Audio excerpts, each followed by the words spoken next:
Yo, what's up, Internet? It's Black Adam back at it again, and I just wanted to talk to you guys real quick about Baltimore Comic Con. I literally just walked in the door from work, and I don't even want to mess with editing a video or doing any of that shit.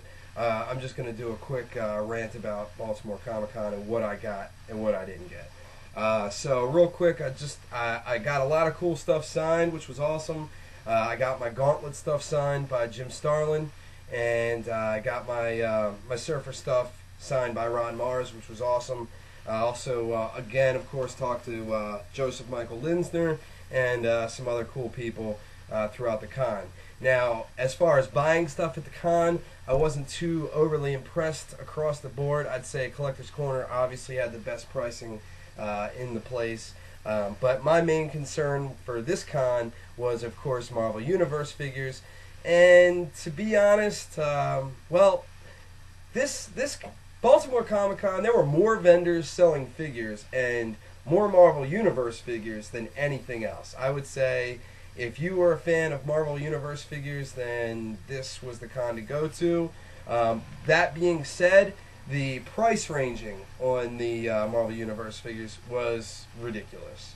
The pricing in general at the con was ridiculous. I felt like everything was jacked up, and I really wasn't too happy overall. I was happy with the selection and figures, but I really wasn't happy with the prices that they were asking for these figures. I did pass on a few of them just because I wasn't really willing to throw down $40 on a figure that I know I can get cheaper on the internet. And why bother at that point? So, alright, the big thing I got, the one thing I went in there that I was like, I've got to find one, I walked out with Red Skull movie figure. This guy is freaking awesome.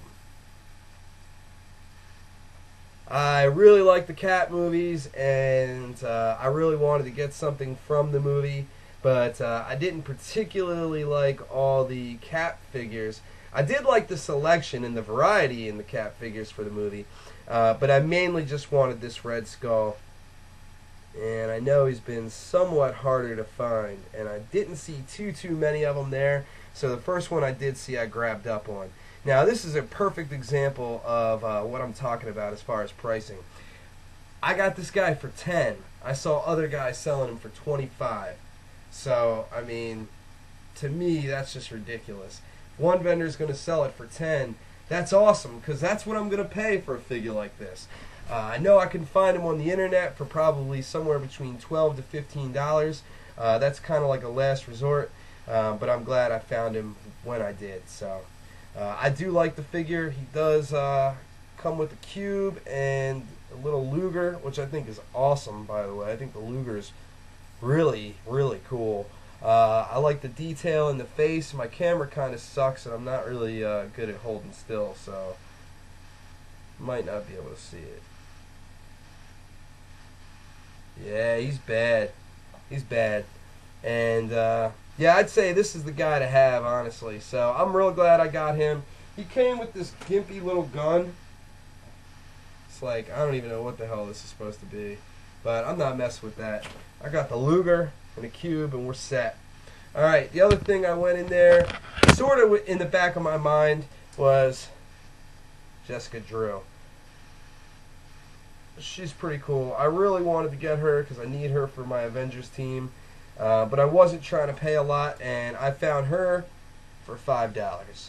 So I was really happy with that, and it was an easy buy. Alright, now real quick, let's talk about the things I didn't buy. I didn't buy any issues. I did not buy a single comic in the entire comic book convention, as weird as that sounds. And I'll tell you why. Because everybody had jacked up prices on issues, I felt like. There were some guys that were selling 50-cent boxes and doing, you know, alright prices, but nothing on stuff I really wanted.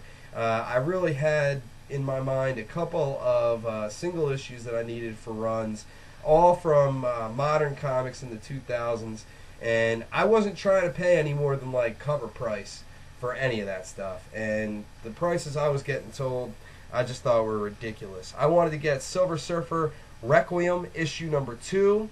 I found it on Amazon for $1.30. I found it from a vendor for $9. When I asked them to come down a little in price because it was Sunday and the con was almost over, they said they would do it for $7. I said, forget it. I'll get it on Amazon for $1.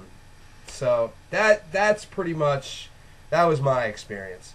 All right. The other thing I really wanted was Doctor Doom. Now, I will go right ahead and say this is automatically, right now, my favorite Marvel Universe figure that I currently own. I'm really excited to have him, and I think he looks awesome. I like that his cape is removable. All the Marvel Universe, or most of the Marvel Universe figures, you can take their head off, which makes it fun to kind of interchange them. But, yeah, you can take the cape off.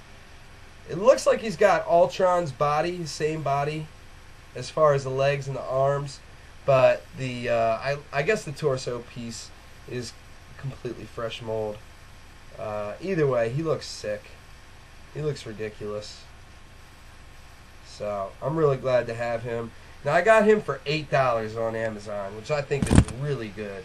This is a Series 14 figure, and I'll say the highest I saw him going for was $25, but that was a pretty extreme vendor, I thought.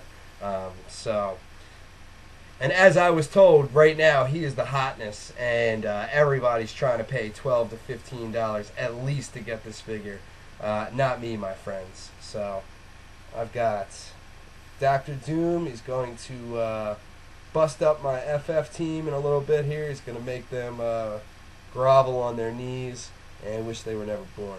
Alright, that's all I got. That's my con edition of whatever, my show, my channel, whatever you want to call it. Hit me up. Peace.